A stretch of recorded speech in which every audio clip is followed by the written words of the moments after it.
Et cet extrait de pétition est déposé. Il n'y a pas de réponse orale aux pétitions ni d'intervention portant sur une violation de droit ou de privilèges. Je vous avise qu'après la période des questions et réponses orales sera tenu le vote reporté sur la motion de Mme la députée de Bourassa-Sauvé débattue hier aux affaires inscrites par les députés de l'opposition. Nous en sommes maintenant à la période de questions et de réponses orales. Et pour ce faire, je cède la parole en question principale au député de La Fontaine. Une dernière avant de quitter. Bilan de la CAQ après 8 ans. Ça va peut-être l'intéresser. Je voudrais parler de gaspillage, de décote et des services qui ne sont pas rendus aux Québécoises et Québécois. La CAQ, Madame la Présidente, gère comme des péquistes, des experts en déficit. La différence entre la CAQ et le Parti québécois, c'est une date de référendum. C'est quoi le coût de la menace référendaire? Pauline Marois, elle, disait ces 5 années de turbulence économique. Le chef actuel du Parti québécois dit c'est des sacrifices d'une transition d'une année ou 2. Le ministre des Finances, hier, a dit que la menace référendaire sur 5 ans, c'était 100 millions de dollars. Parfait. Alors, caquistes et péquistes, experts en déficit et en pertes financières, la question maintenant aux experts. Le premier ministre peut-il avoir la même lucidité et dire aux Québécoises et Québécois combien de centaines de millions de dollars leur a coûté sa décote? La réponse du ministre des Finances. Oui, Madame la Présidente, bien, il y avait plusieurs affirmations, là. Bon, allons-y avec le déficit, je pourrais parler de la dette après. Alors, le déficit du Québec l'an dernier, au sens comptable, c'est-à-dire sur une base comparable avec les autres provinces, le gouvernement fédéral, était de 0,8 % du PIB. Celui de cette année est estimé à 1,5 % du PIB et on a bon espoir, confiance de le réviser à la baisse lors du prochain budget. Et en fait, il semble que nous aurions le 2e ou le 3e plus petit déficit au Canada parce que l'île du Prince-Édouard, la Colombie-Britannique sont à 3 %, le fédéral 2,7 %, la Nouvelle-Écosse, Nouveau-Brunswick ont révisé à la baisse. Bref, on gère bien les finances publiques, Madame la Présidente. On a un plan de retour à l'équilibre budgétaire crédible avec des versements au Fonds de génération. Et puis, la dette du Québec est inférieure à ce qu'elle était avant la pandémie et lorsque nous avons pris le pouvoir. En terminant, première complémentaire pour ce faire. Je reconnais le député de Marguerite-Bourgeois. Le constat du ministre des Finances hier était semi-lucide. Oui, la menace référendaire nous coûte beaucoup d'argent. Il a même suggéré que ça nous coûtait 5 points de base, des millions de plus à payer annuellement. Mais ce qu'il oublie de nous dire, cependant, c'est que depuis cette décote, le coût de la dette au Québec a augmenté de 15 points de base. Donc, la CAQ est responsable de 10 points de base, des centaines de millions de dollars de plus à cause de leur mauvaise gestion. Est-ce que le ministre des Finances peut finalement admettre que sa mauvaise gestion, sa décote, nous coûte cher? La réponse du ministre. Oui. Madame la Présidente, alors la décote, on va en reparler. Alors, il y avait une menace de tarifs.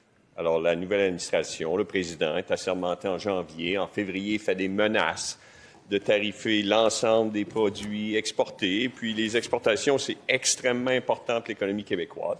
Et nous prenons une décision, l'ensemble du gouvernement, d'augmenter les dépenses en infrastructure parce que c'est bon à court terme, mais aussi à long terme, et puis qu'il y a des besoins. Alors, on fait un investissement extrêmement important qui nous fait dépasser certains ratios de S&P, mais c'est un choix du gouvernement. Deuxième complémentaire, et pour ce faire, je retrouve le député de La Fontaine. Alors, Madame la Présidente, on le voit, la gestion caquiste, péquiste, même combat. Le ministre des Finances, expert en la matière, a dit la menace référendaire, c'est 100 millions sur 5 ans. Il l'a reconnu. Mais sa décote à lui, ça ne coûte rien aux Québécoises et Québécois. Ça ne tient pas la route, Madame la Présidente. En ce sens-là, je comprends le premier ministre de ne pas se lever sur cette question qui est son bilan, qui sera son legs, la décote du Québec, des déficits records. Comment le ministre des Finances entrevoit l'avenir quand il sait que son prochain chef sera péquiste? La réponse du ministre des Finances. Oui, Madame la Présidente, bien, ce serait vraiment apprécié si les gens faisaient preuve d'exactitude et reconnaissait qu'il n'y a pas de déficit record, comme le prétend l'opposition. À 1,5 % du PIB, en fait, on se compare très bien avec les autres juridictions du Canada. Et si vous voulez le savoir, ça va pas bien en France, en Angleterre, aux États-Unis non plus. Il y a une guerre tarifaire, il y a une situation économique difficile et on gère bien les finances publiques et on espère bien réviser à la baisse le déficit d'1,5 % du PIB, qui n'est pas un déficit record. En question principale, je reconnais maintenant le député de l'Acadie. Madame la Présidente, chaque semaine, les médias nous dévoilent un nouveau chapitre de la crise créée de toutes pièces par le ministre caquiste isolé de l'Immigration. 6 300 travailleurs en santé, 1 millier d'employés dans le secteur de l'éducation. Maintenant, c'est 444 éducatrices dans les centres de la petite enfance qui risquent de quitter. À titre d'exemple, Madame Hélin, elle est éducatrice, elle est fatiguée d'attendre, elle est francophone, qualifiée, intégrée. Son dossier est en attente dans le PSTQ. Pas de son, pas d'image. Elle nous dit qu'elle ne veut pas finir itinérante avec ses enfants. Elle a acheté ses billets d'avion. Elle va partir. Madame Blanchard, elle, nous dit, et je la cite, « Le gouvernement travaille à contre-courant des besoins sur le terrain. Il ne nous aide pas à réduire la pénurie de main-d'œuvre. » Est-ce que la CAQ peut arrêter cette catastrophe qui met en péril nos services publics, respecter sa parole et accorder une clause de droit acquis? La réponse du ministre de l'Immigration, de la francisation et de l'intégration. Merci, Madame la Présidente. J'ai bien vu les 2 reportages de Radio-Canada en 2 jours qui faisaient un lien très, très maladroit entre la fin de permis de travail de personnes qui sont des personnes avec un statut temporaire, qui voudraient que leur permis soit renouvelé, mais il faudrait trouver la ministre fédérale de l'Immigration pour ça. Tout le monde la cherche. Où est Lina Diable? C'est pire que les livres Où est Charlie, Madame la Présidente. Alors, il faudrait essayer de la trouver. Peut-être que Mme Mélanie Joly pourrait nous aider à la trouver. Elle a dit « Je vais chercher des solutions ».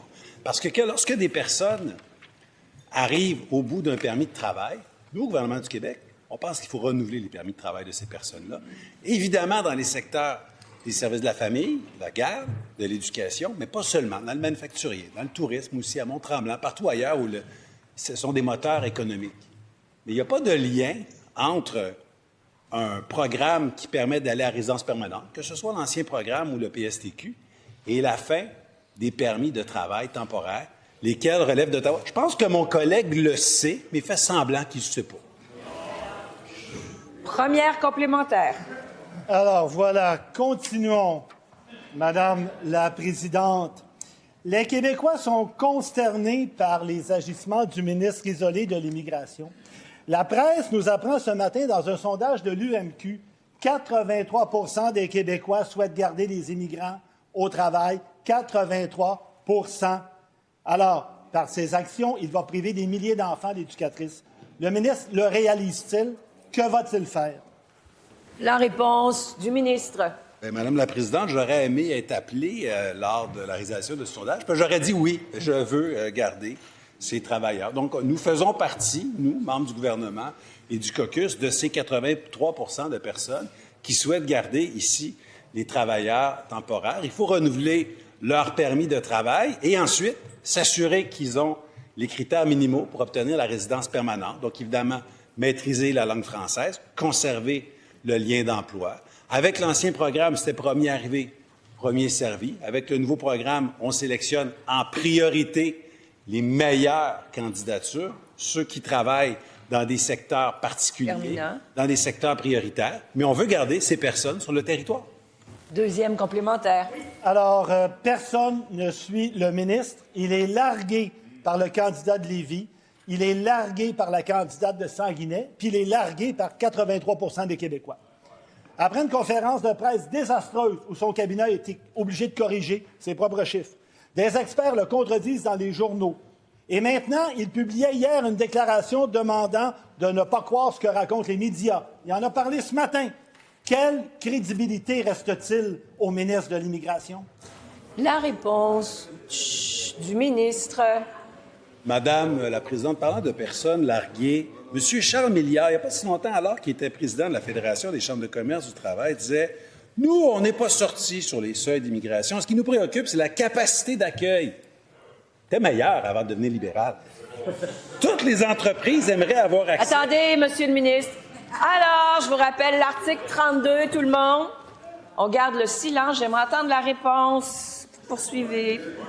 Rouge, rouge. Toutes les entreprises aimeraient avoir accès à davantage de monde, mais il n'y a pas de logement disponible. Donc, nous, on veut garder les travailleurs ici. On veut respecter la capacité d'accueil comme le pensait M. Milliard avant de devenir libéral. Je l'aimais mieux avant.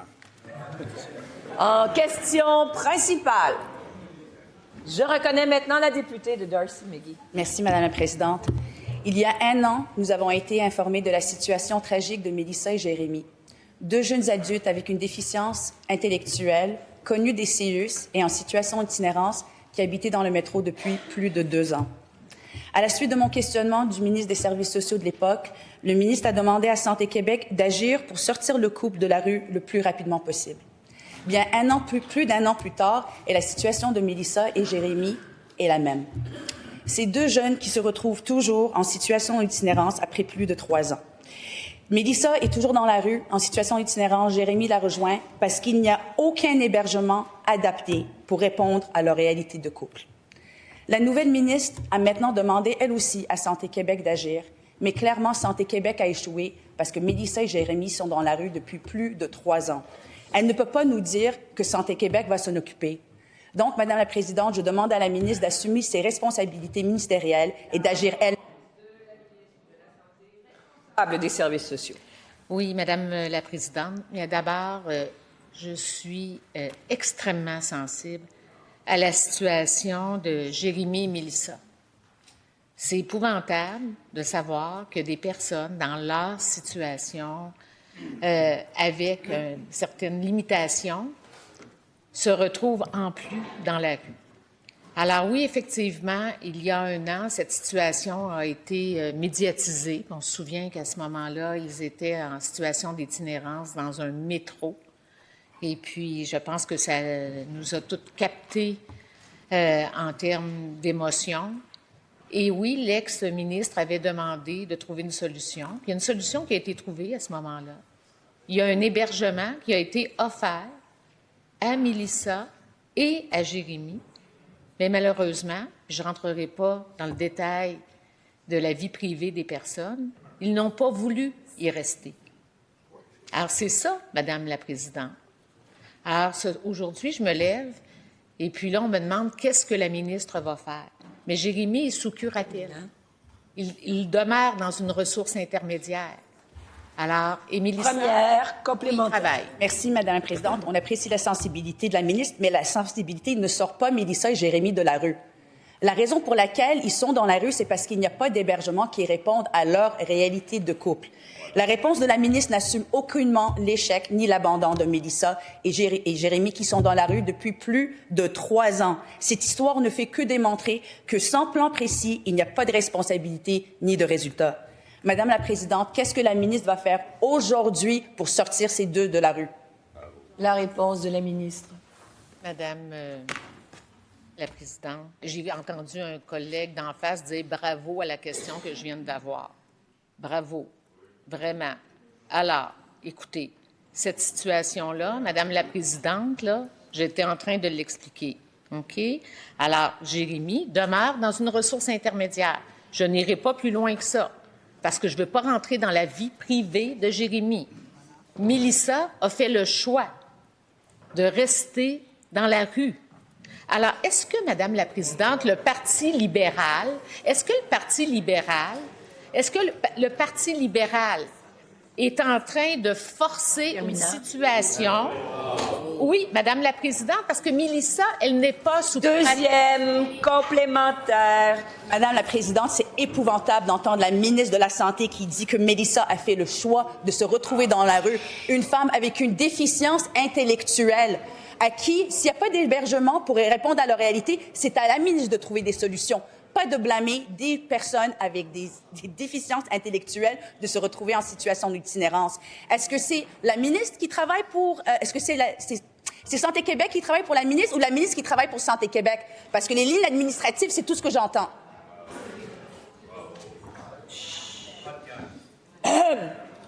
Pas de commentaire. La réponse de la ministre. Oui, Madame la Présidente, contrairement à la députée de Darcy-Mégy, là, je ne rentrerai pas dans des diagnostics puis des étiquettes. Ici, on parle de la vie privée des personnes. On parle de la vie privée des personnes. Une personne est sous curatelle publique, l'autre ne l'est pas. L'autre ne l'est pas. Ce n'est pas à la ministre de la Santé, Madame la Présidente, de pousser sur la curatelle. Santé Québec s'en occupe, les professionnels sont là, les professionnels sont impliqués, il y a des éducateurs impliqués, des travailleurs sociaux, Madame la Présidente. Alors, je suis cette situation-là de près et je suis confiante que les intervenants vont trouver une solution à une situation qui est extrêmement